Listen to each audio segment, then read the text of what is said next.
So tag, that's interesting that Sam brings up tag. Mine would have been kickball. I like to kickball. Again, being a soccer player, I like to kick the ball. It was fast. But tag is also, I think, one of Jeremiah, my son's favorite games. Now, he's 6, will be 7 in November. He just finished kindergarten, going to first grade. So he's getting out and actually being at recess now more that he's in school. So he's playing these recess games. So when he's not pretending to be like a dinosaur or a superhero, sometimes he plays these games. Now, at home, he likes to play tag, and he likes to play tag in the backyard.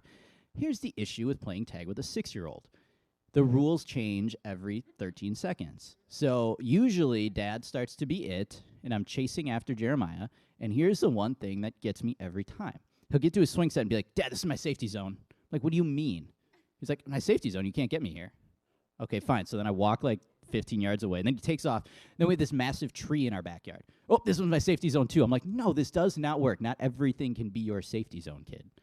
And then, like, the garage is a safety zone. Now, then when I actually get him and then I try to create a safety zone, I'm not allowed to.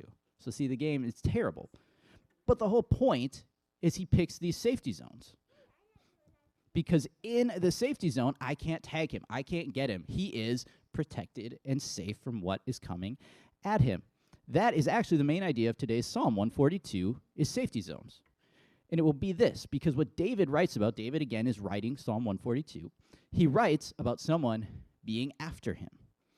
Not necessarily a game of tag, as we'll talk about, but somebody's after him. And then he pleads with God to, as he says, be his refuge. But his refuge is basically like a safety zone. He needs God to keep him safe. So the main idea today is that God is our ultimate safety zone. God is our ultimate safety zone. That got a laugh out of you. That means it's good. Or it's corny. He'll tell me later. Yeah, you see it ahead of time. That's okay. So God's our ultimate safety zone. Now, I want to set up the psalm a little bit as we get into it, okay? So what David's going to do is he's going to make a plea to God. He's going to tell God how he feels, all right? Then he's going to make his complaint, basically, why does he feel this way? And then he's going to recognize God as the only one who can keep him safe, all right? That's kind of what's going to happen today, and we need to actually do the exact same thing in our lives at different times, right? We may need to make a plea to God. We may need to tell God what is going on, and we probably at times will need to ask God to keep us safe, to ask God to continue to be our ultimate safety zone. So what's going on in this psalm is David is fleeing from King Saul. Julie mentioned this last week when she gave an awesome sermon on Psalm 139. If you were not here, didn't listen to it, please go back and listen to it. It was super good. She talked about how David was fleeing Saul. Well, this is happening again here in 142. If you're curious at all about that story, that you find that in the book of 1 Samuel, about David fleeing Saul. And what he's doing while he's fleeing is spending a lot of times in caves. As I look in my Bible at 142, it actually says, written by David, when he was in the cave. So 142 and Psalm 57 both say that. So we know David was in the cave while he was writing these. So he's actually in hiding. And 142, even though it's later in the Bible, they think was actually written first. And here is what Derek Kidner, who's a great biblical commentator, especially on the Psalms, has to say about 142. And I'll give you this quote before we dive into the Psalm. He says, what's going on is the strain, is what David's feeling. The strain of being hated and hunted is almost too much, and David's faith is at full stretch. So that's kind of the mindset that we're going to put David in as we read this psalm. It's only 7 verses, so I want to start by reading all 7, and we're going to dive into each part. So Psalm 142, verses 1 through 7, it says this: I cry aloud to the Lord. I lift up my voice to the Lord for mercy. I pour out before him my complaint. Before him I tell my trouble. When my spirit grows faint within me, it is you who watch over my way. In the path where I walk, people have hidden a snare for me. Look and see, there is no one at my right hand. No one is concerned for me. I have no refuge. No one cares for my life. I cry to you, Lord. I say, you are my refuge, my portion in the land of the living. Listen to my cry, for I am in desperate need. Rescue me from those who pursue me, for they are too strong for me. Set me free from my prison, that I may praise your name. Then the righteous will gather about me because of your goodness to me. So that is the whole psalm. We're going to look first at verses 1 through 3a, so verse 1 through the first half of verse 3, and this is going to be our plea. And it starts out with David saying, I cry aloud to the Lord. This is important to me, and I don't want this to get overlooked.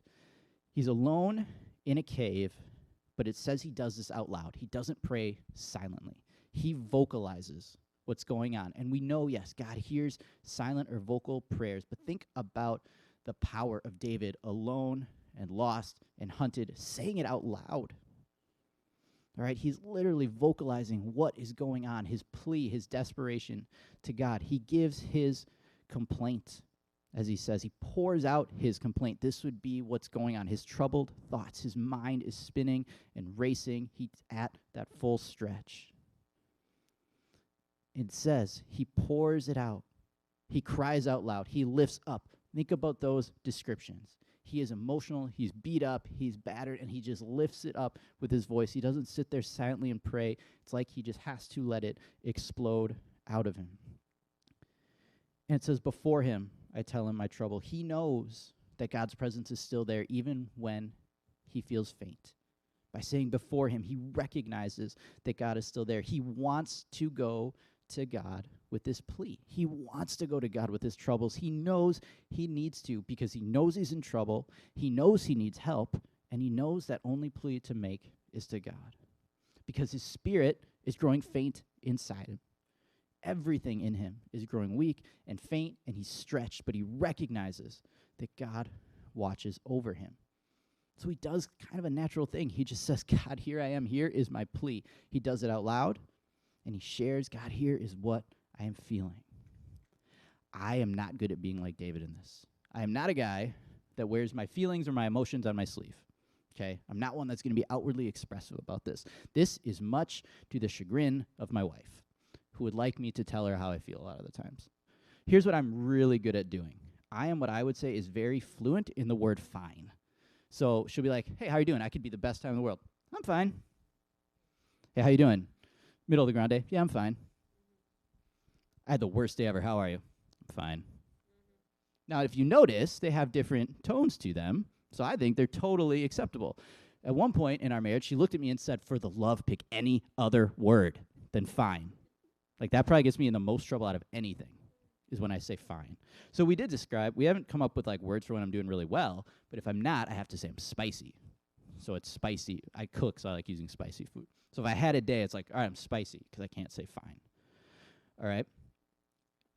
David, though, does a much better job than what I do with his feelings. He pours it out. He's lonely. He's literally alone.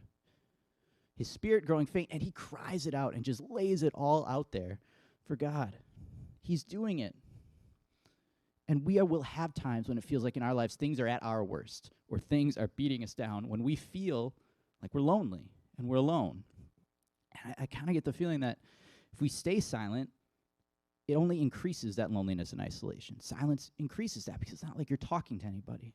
So I'd encourage you to verbalize what's going on to God out loud. Say it. Break away from that loneliness.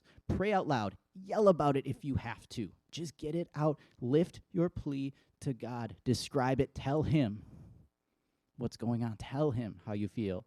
Make your plea. Say, God, hear me. That's the first part. That's what David does. Let's look at the second half of verse 3 and 4. So Psalm 142, 3b and 4, David's going to actually lodge his complaint. Now say, why? What is happening? It says, in the path where I walk, people have hidden a snare for me. Look and see, there is no one at my right hand. No one is concerned for me. I have no refuge, and no one cares for my life. He starts off by saying, in the path where I walk, people have hidden snares. He is being hunted. He's being trapped. Snares being anything that could trap him, take him down. This is kind of like, so Sam said he basically played like hide and seek tag. That's kind of what this is like. This is a deadly game of hide and seek for David in a sense, because anywhere he goes, they're trying to trap him, to hurt him, to capture him. He's saying my path is dangerous, and not only that, I have nobody to help me. He's saying nobody to help me. Look and see, there is no one, my right hand. His right hand is where he should have help. Back in this day in the military, they would carry their shield in the left hand, so they would have somebody else be close on that right side, at their right hand, to help protect them. Also, the right is where distinguished guests would sit, where high-ranking guests would sit. So it was a big place of honor. It's where he should have help. He is being attacked and hunted from the front, the back, the top, the bottom, the left, all around. The right is where he should have help, and he doesn't. And he's like, I know I should, but nobody is there. He is saying, nobody cares. He's saying, I have no refuge. Refuge defined as a safe or sheltered place from pursuit or danger or threat. His safety zone. He's feeling like he doesn't have one. Saying, God, I don't have this safe place with me. I don't have people that care. I don't have it. I'm being chased. I'm being hunted. I have no place to flee for protection. Nobody will help me, and it's coming at me from all sides.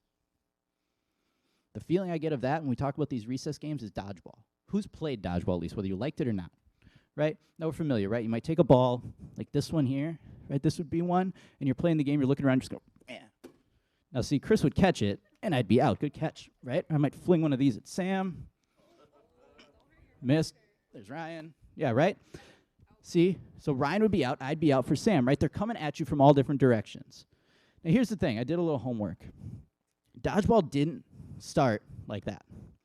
Dodgeball started long, long ago amongst old tribes in Africa, and they would use it in training. But they didn't use balls. They would use a rock. Or putrefied matter. I will not throw this. Don't worry. Okay, they would use this, and this was actually, they were training exercises, all right? They would use this and pelt each other, trying to knock each other down and incapacitate each other. And then other members would try to help and protect also while being pelted. It was supposed to encourage teamwork and protecting the weak and things like that. This was a dangerous game. And then what happened is there was a missionary there, this, as the story goes, that I found, a guy named Dr. James Carlisle, and he was very intrigued by this game. So what he did is he eventually brought it back to St. Mary's College in Norfolk, Virginia, and then started to make changes to it, similar to what we know now. He would use the ball that Chris caught, something like that, and he put them out onto a big open field with very little restrictions and made it more like a chess or checkers style game, more of a strategy game. All right, and then it kind of stayed that way, and it morphed into the game we play. Seen the movie Dodgeball? Anybody seen the movie? Yeah, a few of you. I went one year for Halloween as Peter LaFleur from the movie. I literally went to parties and threw a ball at people and yelled, "You're out," at them. You can guess how happy everybody was with me that night. It's a totally different story. But it's from that we get this game of dodgeball that we know. Now imagine playing the game, usually you're on teams. You have no team, nobody to help you. It's coming at you from everywhere. And now they want to throw these rocks or massive sticks, or something hard that's legitimately going to hurt you. That's what David's going through. That's what he is feeling. That's his complaint to God, is that this is what's happening. And there's nobody to help me. I'm getting hit from all sides. Unfortunately, there will be times in our lives where we'll feel like this. We'll feel trapped. We'll feel cornered. We'll feel alone. We may feel like nobody cares. And it might be when there's people coming at us verbally or physically or something totally different where we just feel like we can't get out of it, we can't move, and it's all coming down. So once you realize that does happen, but God does care. Even when we say it feels like nobody cares, God still does. And I know that maybe sounds like a Christian cliche to say, oh yeah, God still cares, but the truth is, he does.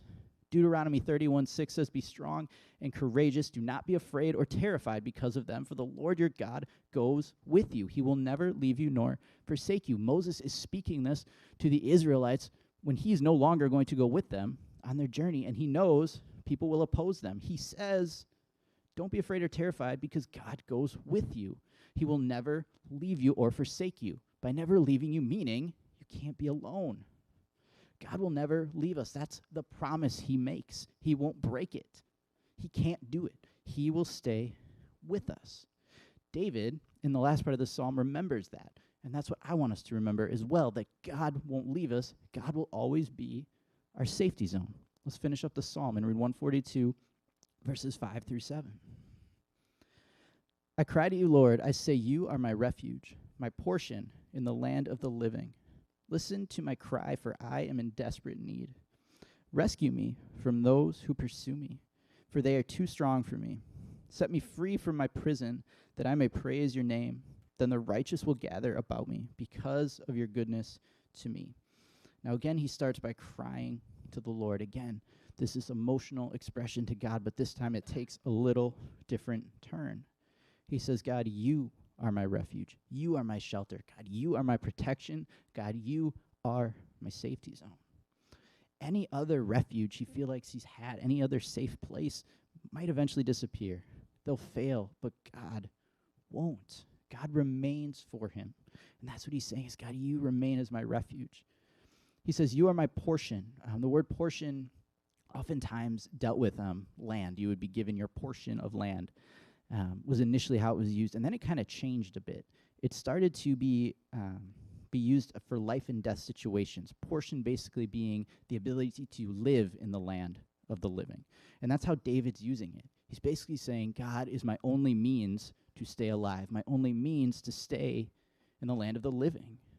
His reliance on God is an absolute must. God's his refuge. God's his portion. God is everything to him. And then finally, he asks God to set him free. Free. Free from what's confining him. Free from having to hide. Free from having to be in isolation. Only God can set him free. That's what he's saying. God, release me from this. Get me out of here. Break the chains. Break the doors open and let me go free. Because he says when he does that, then he can praise the name of God. Maybe better said, then he can confess the name of God, that God is the reason he was set free. Give God the glory, the credit, the praise, all of it. All of it. He will give that to God when he's set free. And then the isolation that he felt and that he was in is replaced, because it says he'll be surrounded by the righteous. The righteous will gather about me because of your goodness. So that isolation he had is now replaced by other people that are righteous, other people that confess the name of God. This is the church community, the church family. When God frees him and he praises his name, that isolation is replaced by the church family, by the church community, by others. And it's all because of God's goodness to David. It's all because God is his safety zone. Stacy and I watch a lot of spy shows together. That's just kind of our thing. We have a hard time sometimes agreeing on TV or movies, but for whatever reason, the spy ones work really well. So when I was doing this about safety zones, I thought about safe houses, which are in all of these shows. So safe house being somewhere where they'll go if they're being protected from being hunted or followed, or where they can go if they're in another country and they need a safe place to recharge or check in with people. And it's usually some sort of like discreet place and wants to be unassuming. Now, in TV or movie, as what makes a good TV show, they're always found out, and they have to abandon it in some super dramatic fashion, like just in the nick of time before it's blown up. Like maybe they have to rappel down a building or like jump out with a parachute or something really cool like that.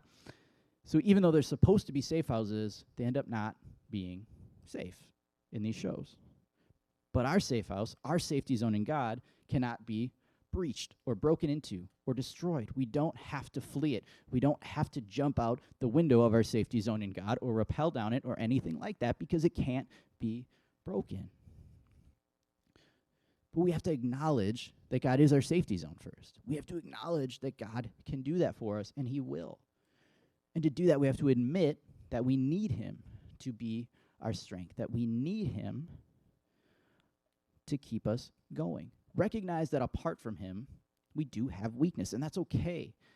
Recognizing that we have weakness is not a knock on ourselves. It's a way to lift God and God's strength up. It's a way to lift God's position in your life up, recognizing that we have a God that is stronger than anything else that comes at us, a God that can protect us from anything else.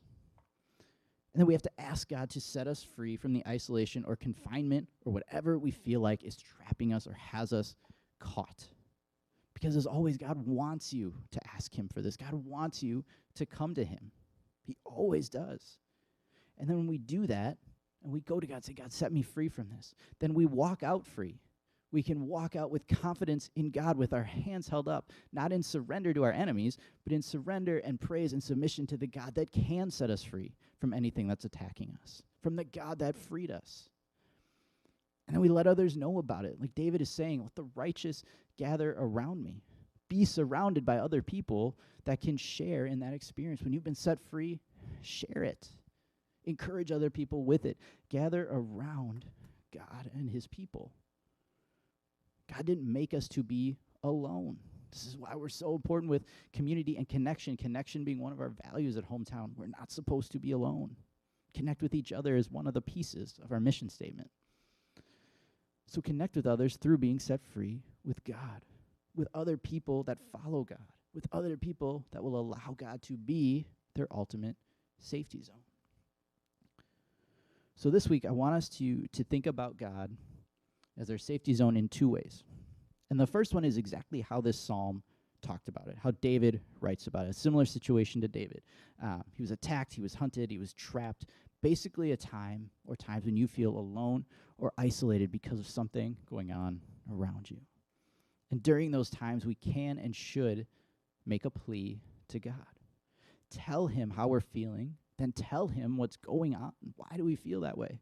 And then remember that he is stronger than what's around us. Remember that he can set us free from whatever is coming at us. That's the first way. And the second way is I want us to think about how Jesus is our refuge from our own sin. Jesus and what he did on the cross as a refuge and a safety zone from our own sin.